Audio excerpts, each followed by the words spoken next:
22 April 2004 کو یہ باتیں ہوئیں، جمعرات کے دن۔ مغرب کے بعد سلیم صاحب کے گھر پہ دبئی میں بہت سے احباب جمع ہو گئے تھے۔ حضرت والا مجلس میں تشریف لائے اور یہ باتیں ارشاد فرمائیں۔ نحمدہ و نصلی علی رسولہ الکریم۔ اللہ تعالیٰ فرماتے ہیں کہ بہت مبارک ہے وہ ذات جس کے قبضہ قدرت میں سارا ملک ہے۔ ملک سے مراد ہندوستان، پاکستان یا کوئی خاص ملک نہیں، بلکہ مراد پورا جہان ہے۔ وَهُوَ عَلَى كُلِّ شَيْءٍ قَدِيرٌ، اور اللہ تعالیٰ ہر چیز پر قدرت رکھتا ہے۔ وَهُوَ عَلَى كُلِّ شَيْءٍ قَدِيرٌ، ہر چیز پر مجھ کو قدرت حاصل ہے۔ میں چاہوں تو آگ کو پانی کر دوں اور پانی کو آگ کر دوں، مٹی کو سونا کر دوں اور سونے کو مٹی کر دوں۔ اللہ وہ ذات ہے، آگے فرماتے ہیں اللہ تعالیٰ الذی خلق الموت والحیات، اللہ وہ ذات ہے جس نے موت کو پیدا کیا اور زندگی کو پیدا کیا۔ میرے پیر اول شاہ عبد الغنی صاحب رحمۃ اللہ علیہ نے جب مجھے سورہ ملک کی تفسیر پڑھائی تھی، فرمایا تھا کہ موت کو اللہ تعالیٰ نے پہلے کیوں ذکر کیا؟ تو کئی بار بات آ چکی، سمجھ جاؤ گے جلدی سے۔ اللہ تعالیٰ نے خلق الموت، موت کو پہلے کیوں ذکر کیا جبکہ زندگی پہلے ملتی ہے، موت بعد میں آتی ہے؟ تو فرمایا کہ بات یہ ہے کہ جو زندگی موت کو سامنے رکھتی ہے اس کی زندگی زندگی ہوتی ہے، اس کی آخرت کی ہمیشہ کی زندگی بن جاتی ہے، اور جو موت کو بھول جاتا ہے وہ پردیس میں رہ کر وطن کی فکر نہیں کرتا، دنیا سے خالی ہاتھ جاتا ہے اور دونوں جہان کا نقصان کر دیتا ہے، اس کی زندگی جانوروں سی کی زندگی ہوتی ہے۔ اس لیے موت کو اللہ تعالیٰ نے پہلے ذکر کیا۔ آگے فرماتے ہیں اللہ تعالیٰ نے موت کو اور زندگی کو کیوں پیدا کیا؟ لِيَبْلُوَكُمْ أَيُّكُمْ أَحْسَنُ عَمَلًا، تاکہ اللہ تعالیٰ تمہارا امتحان لے کہ کون نیک عمل کرتا ہے اور کون نفس کی غلامی کرتا ہے اور شیطانی کاموں میں لگا رہتا ہے، ناچ گانے پر اور ریڈیو اور ٹیلی ویژن کے ڈراموں میں زندگی تباہ کرتا ہے۔ لِيَبْلُوَكُمْ یعنی ہم تم کو آزمائیں گے۔ اس کی تفسیر میں روح المعانی، علامہ آلوسی نے روح المعانی میں نقل کیا ہے جو اللہ تعالیٰ نے حضور اقدس صلی اللہ علیہ وسلم کو عطا فرمائی، یعنی وہ تفسیر اللہ کے نبی تفسیر فرما رہے، اللہ کے کلام کی اللہ کے نبی تفسیر فرمائے تو وہ کتنی اعلیٰ درجے کی تفسیر ہوگی۔ اللہ کے نبی فرماتے ہیں اس کا مطلب کیا ہے لیبلوکم، کہ ہم تم کو آزمائیں گے۔ پہلی تفسیر فرماتے ہیں لیبلوکم ایکم اتم عقلا و فہما، یعنی کون ہے جس کی عقل کامل ہے اور کون پاگل اور بے وقوف ہے۔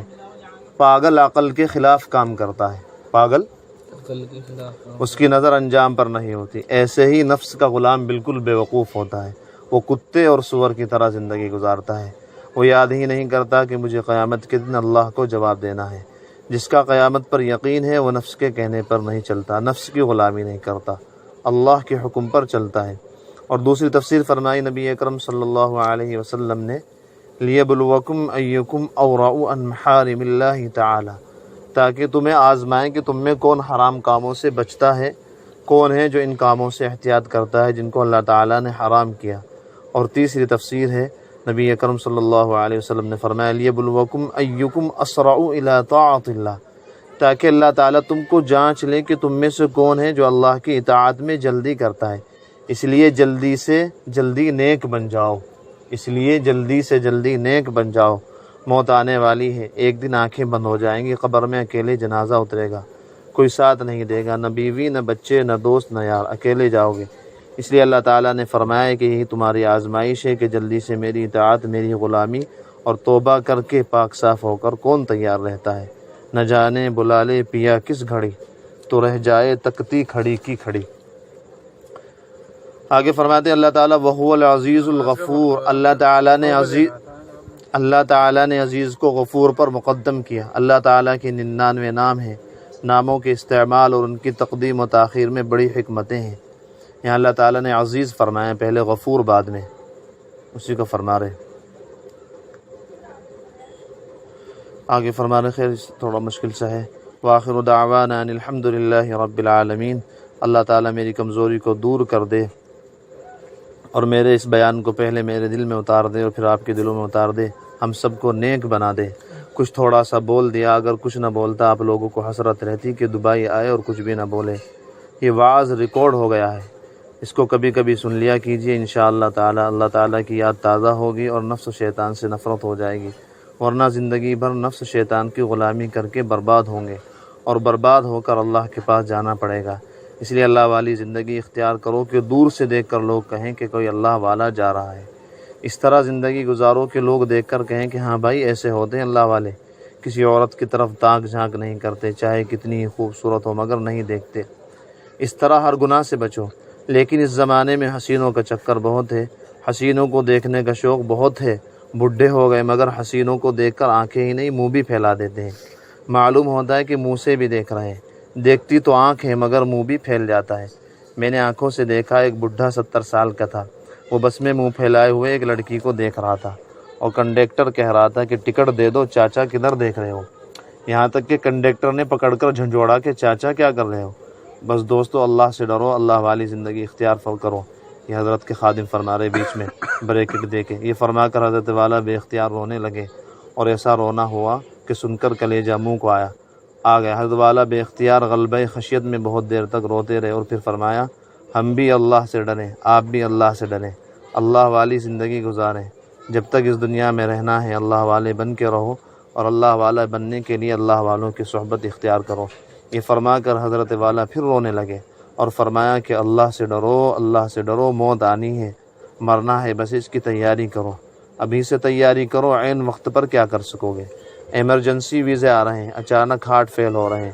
اللہ سے ڈرتے رہو، اللہ والی زندگی گزارو، دنیا میں بھی عزت سے رہو گے، آخرت میں بھی عزت سے رہو گے۔ اور اگر اللہ کو بھول جاؤ گے تو دنیا میں بھی پریشانی میں گزرے گی دنیا بھی، اور آخرت تو برباد ہو ہی جائے گی۔ جو اللہ سے غافل ہوتا ہے اس کو دنیا بھی ٹھیک نہیں رہتی، اس کی دنیا بھی ٹھیک نہیں رہتی۔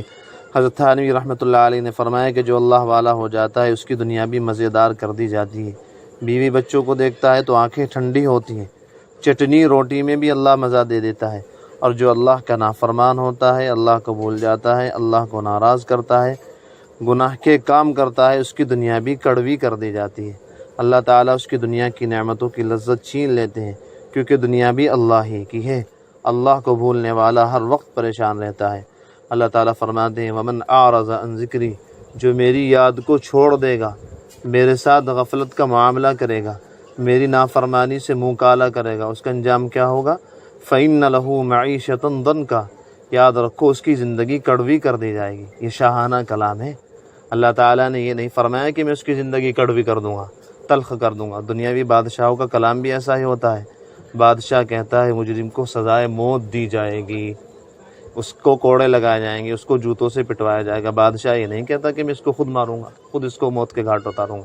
یہ شاہانہ کلام اللہ تعالیٰ فرما رہے ہیں کہ اس کی زندگی تلخ کر دی جائے گی۔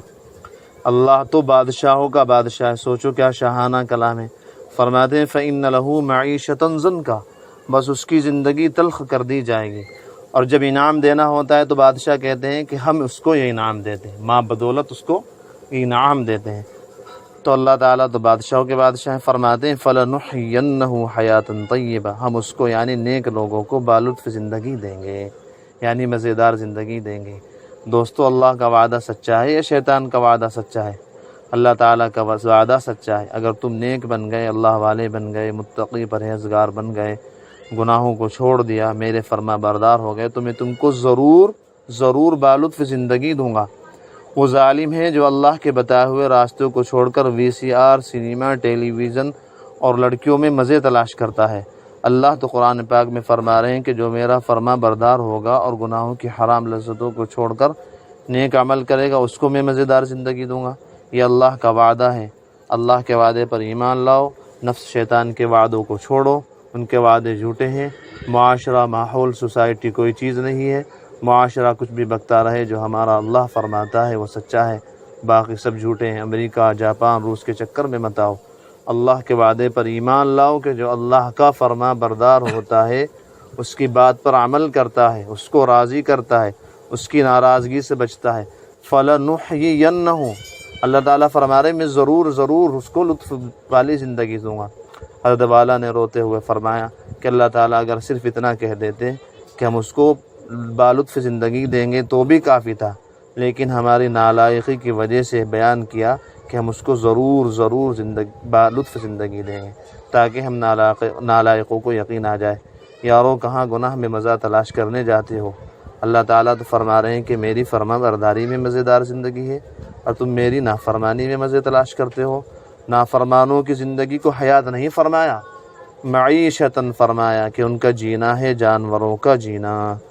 وآخر دعوانا الحمد للہ رب العالمین.